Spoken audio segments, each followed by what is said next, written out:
धर्मयोद्धा गरुड़।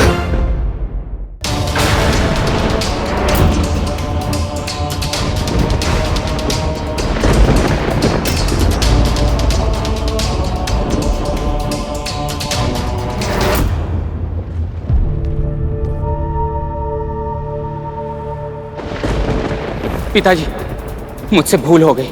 मैं इन महान ऋषियों को पहचान नहीं पाया। आप इन्हें कहिए ना कि ये मुझे क्षमा कर दे और अपना श्राप वापस ले ले।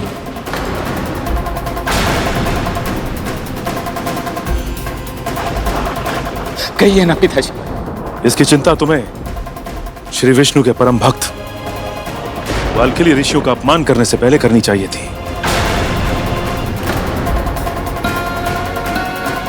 जो बीज तुमने बोया है, फल उसके अनुरूप ही होगा।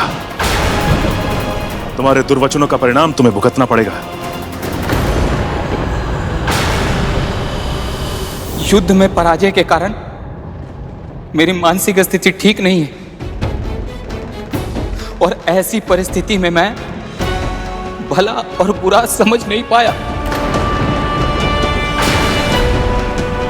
किंतु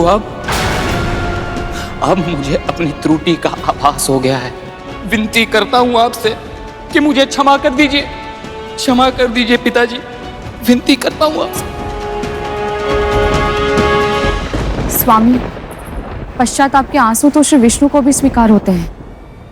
इससे भूल अवश्य हुई है, पर अब इसे अपने अपराध का बोध हो गया है। मेरी विनती स्वीकार करें स्वामी। आप पिता हैं इसके, आपको अपने पुत्र की रक्षा करनी ही होगी।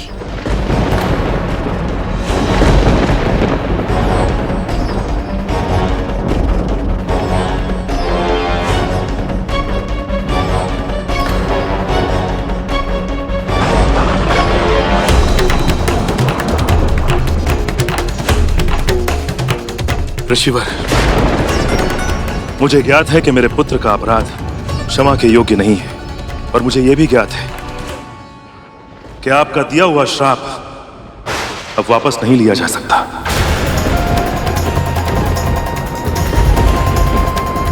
किंतु यदि संभव है तो इस पिता की प्रार्थना को स्वीकार कीजिए और मुझे वरदान दीजिए कि मेरा होने वाला अगला पुत्र बिल्कुल वैसा हो जैसा कि आपने वर्णन किया था।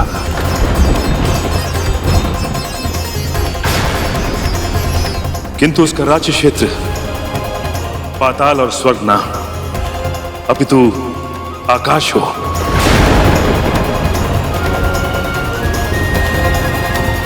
ताकि इंद्र से उसका वैर ना हो और इंद्र भी सुरक्षित रहे।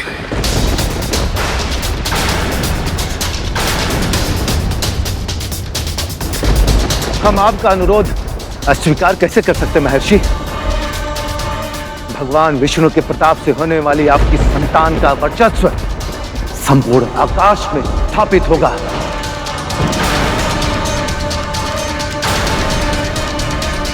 महाबुद्धिमान, महाबलवान, आकाश का इंद्र कहलाएगा वो, आकाश का इंद्र कहलाएगा वो।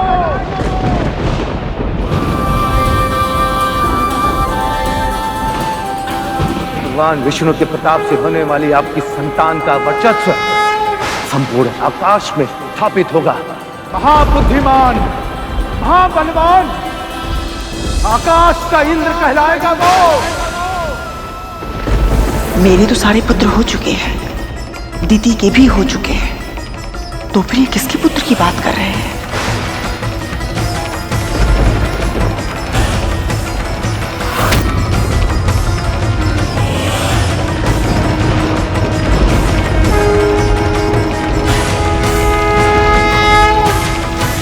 आप धन्य हैं ऋषिवर, धन्य हैं आप।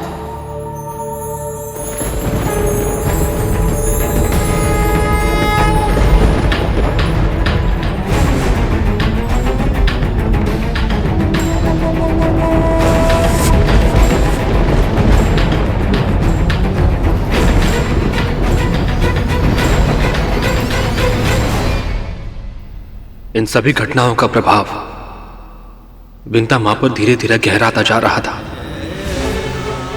ईर्ष्या, असुरक्षा और निराशा उनके विश्वास को धीरे धीरे नष्ट करने लगी थी। और ऐसे में कद्रू मां ने अपना अंतिम दांव खेला। बस करो।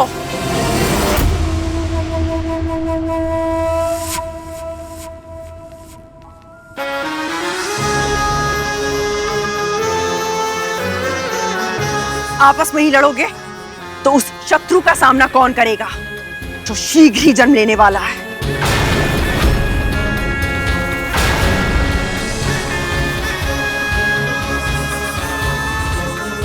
किसकी मृत्यु ने पुकारा है मां?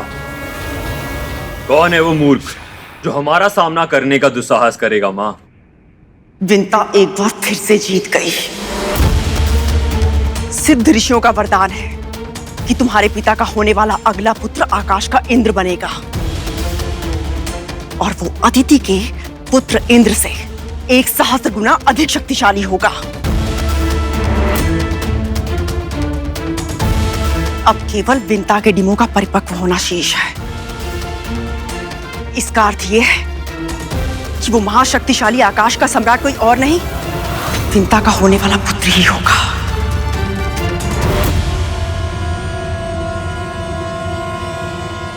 यदि एक बार उसका जन्म हो गया तो तुम जैसे 1,000 नागों का सामूहिक बल भी उसके बल के आगे फीका पड़ जाएगा।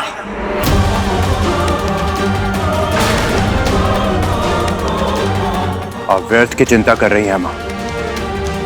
एक तो क्या, 1,000 इंद्र भी जन्म क्यों ना ले ले, कद्रू पुत्र तक्षक को कोई पराजित नहीं कर पाएगा। आत्मविश्वास आवश्यक है पुत्र, किंतु उसकी अति प्राणघातक हो सकती है। अपने शत्रु से झगड़ा करने से अच्छा है कि कुछ ऐसा करो कि तुम्हारा शत्रु जन्म ही ना ले पाए।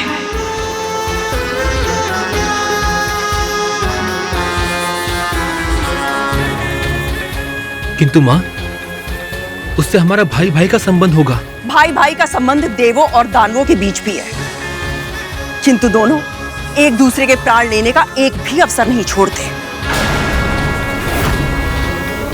तुम्हारे संबंधों में कटुता नहीं आएगी, इस बात का क्या प्रमाण है तुम्हारे पास? वो तो हम पर निर्भर करता है मां। इतने बड़े नहीं हो कि अपनी मां से कुतर्क करने लगो। सदैव सदैव मेरे आदेश की अवहेलना करते हो। यदि तुम दोनों को लगता है कि तुम इतने बुद्धिमान हो तो निश्चित ही तुम्हें मेरे मार्गदर्शन की आवश्यकता तो नहीं है। किंतु मां, जा सकते हो यहां से।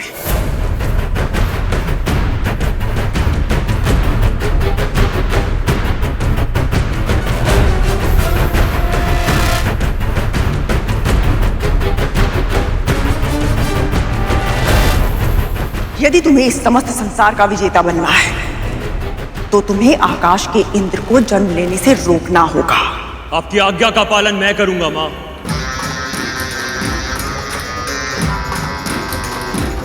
अभी जाकर उन डिमों को निकल जाऊंगा मैं।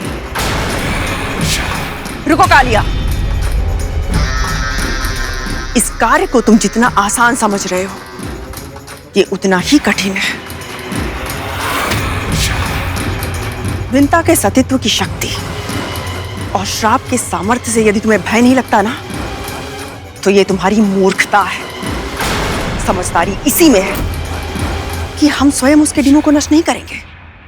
हमें कुछ ऐसा करना होगा जिससे वो स्वयं अपने डिमों को नष्ट कर दे।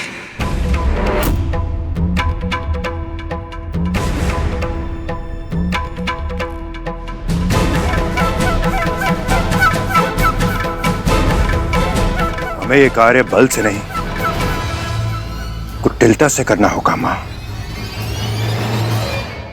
तुम सबके साथ देखकर विंता को ईर्ष्या होती है मुझसे।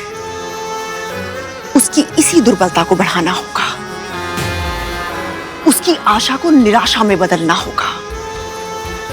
फिर देखना विंता स्वयं ही अपने डिमो को नष्ट कर देगी। परंतु माँ, ये सब होगा कैसे?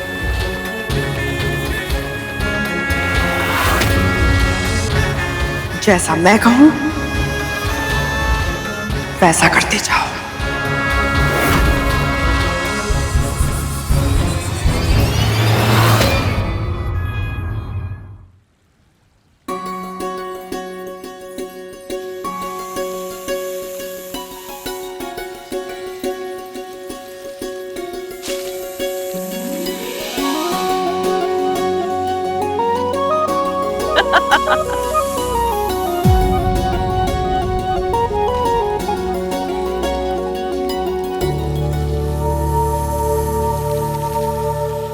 सत्य कहा है सभी ने, अपने पुत्रों के साथ समय बिताने से बड़ा और कोई आनंद नहीं है संसार में।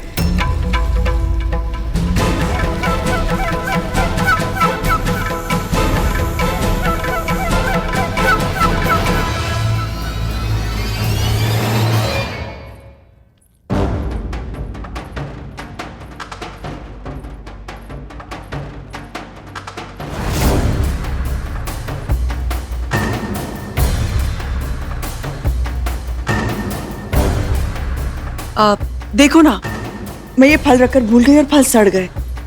एक फल के कारण सारे फल अनुपयोगी हो गए, सब फेंकने पड़ेंगे। माँ, यदि फल 2 दिन में सड़ जाते हैं तो डिम कितने दिन में सड़ता है?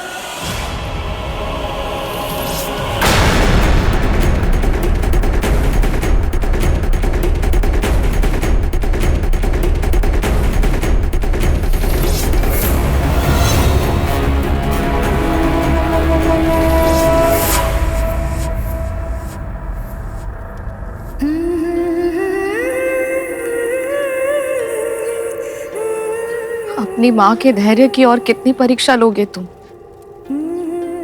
क्या मेरी ममता तुम तक पहुंच नहीं रही? क्यों मेरी पुकार को अनसुना कर रहे हो? जन्म कब लोगे तुम? मैंने तुम्हारा स्वर सुना है तो अपने अस्तित्व का आभास किसी और को क्यों नहीं कराते?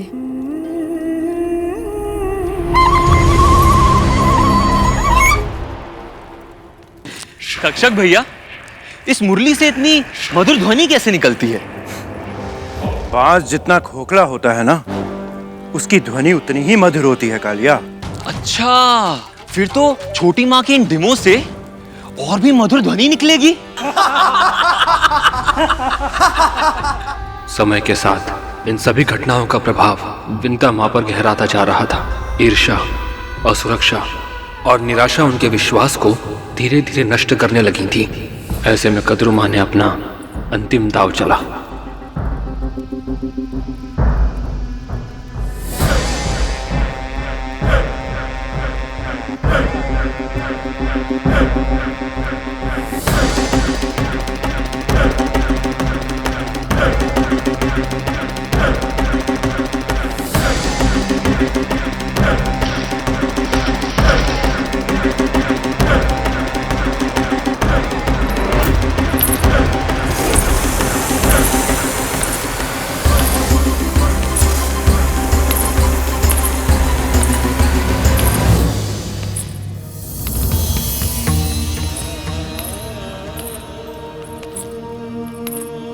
क्या अब भी तुम्हें अपनी माँ पर दया नहीं आती? ये इतनी दुर्गंध कहाँ से आ रही है?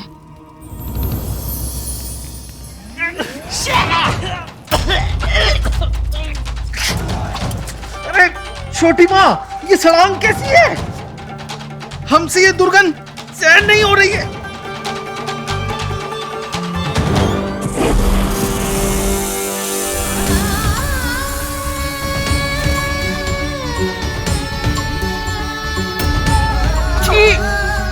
कितनी बुरी करना यहाँ।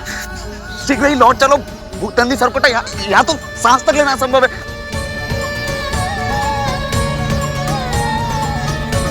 कहाँ से आ रही है ये कुवास?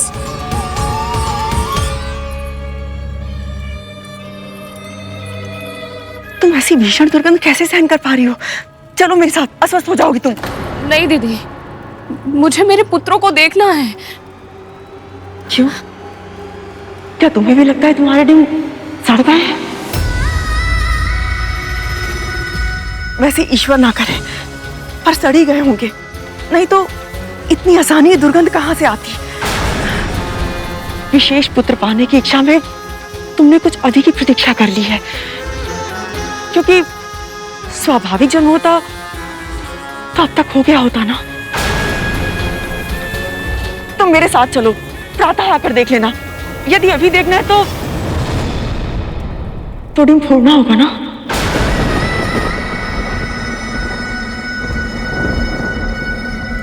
नहीं दीदी, मैं यहां से नहीं जाऊंगी।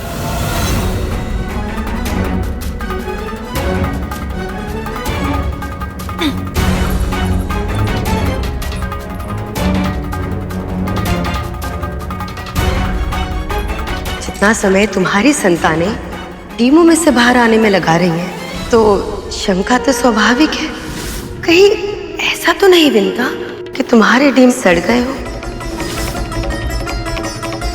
माँ, यदि फल 2 दिन में सड़ जाता है तो डिम कितने दिनों में सड़ता होगा?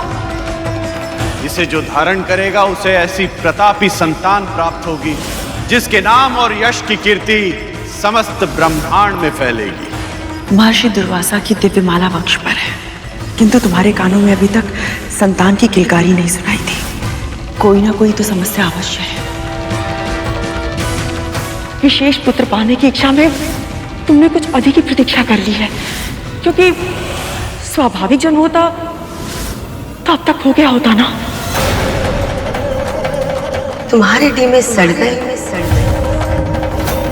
विशेष पुत्र पाने की इच्छा में स्वाभाविक जन्म होता तो अब तक हो गया होता ना। ठहरिए छोटी माँ।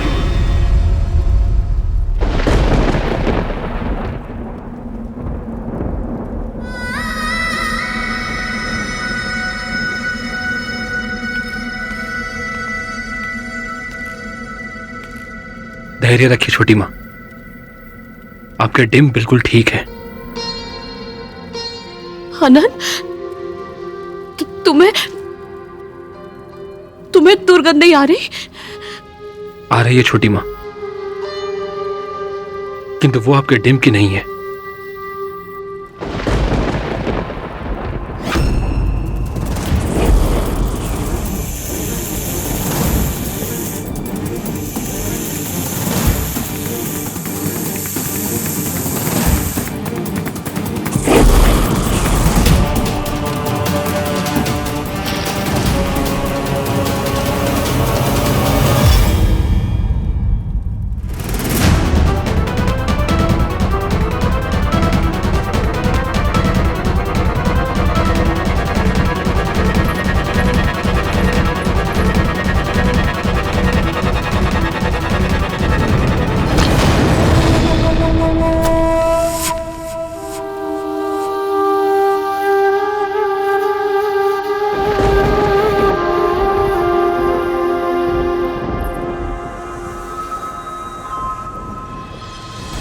अनंत, मुझे समझ नहीं आ रहा मेरे डिम परिपक्व क्यों नहीं हो रहे। तुम सबके जन्म को 500 वर्ष बीत चुके हैं, कोई डिम इतने समय तक संतान का पोषण करता रहे, ये कैसे संभव है? यदि अधिक उत्तम परिणाम की इच्छा हो तो उसके लिए अधिक परीक्षा और अधिक प्रतीक्षा करनी पड़ती है। यही विधि का विधान है छोटी माँ। अदिति माँ भी तो कब से तपस्या कर रही हैं। वही हमारे लिए सबसे बड़ी प्रेरणा है। ओम नमो नारायणाय नमः।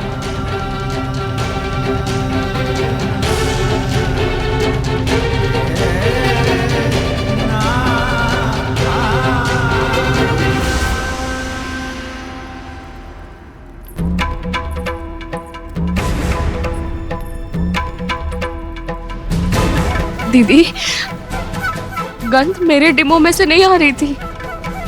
मेरे डिम ठीक है।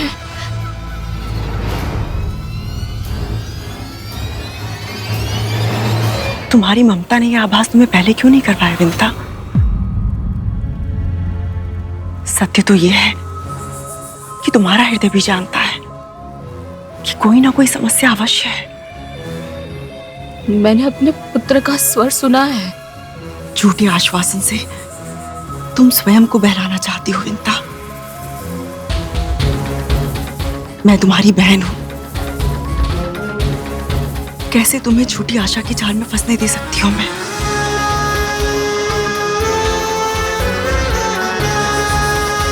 तो मैं क्या करूं दीदी? यदि ये सब आपके साथ हो रहा होता तो आप क्या करती?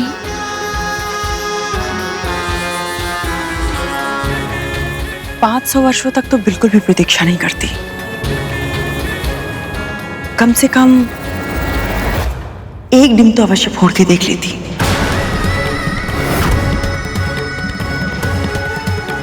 कि उसके भीतर संतान है भी या नहीं।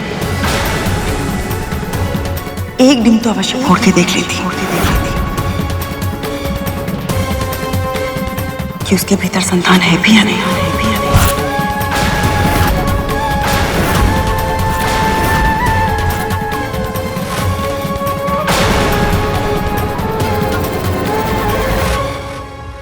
पक्षीराज गरुड़ के साहस भरे कारनामे देखने के लिए चैनल को सब्सक्राइब करें और साथ ही बेल आइकॉन दबाना न भूलें।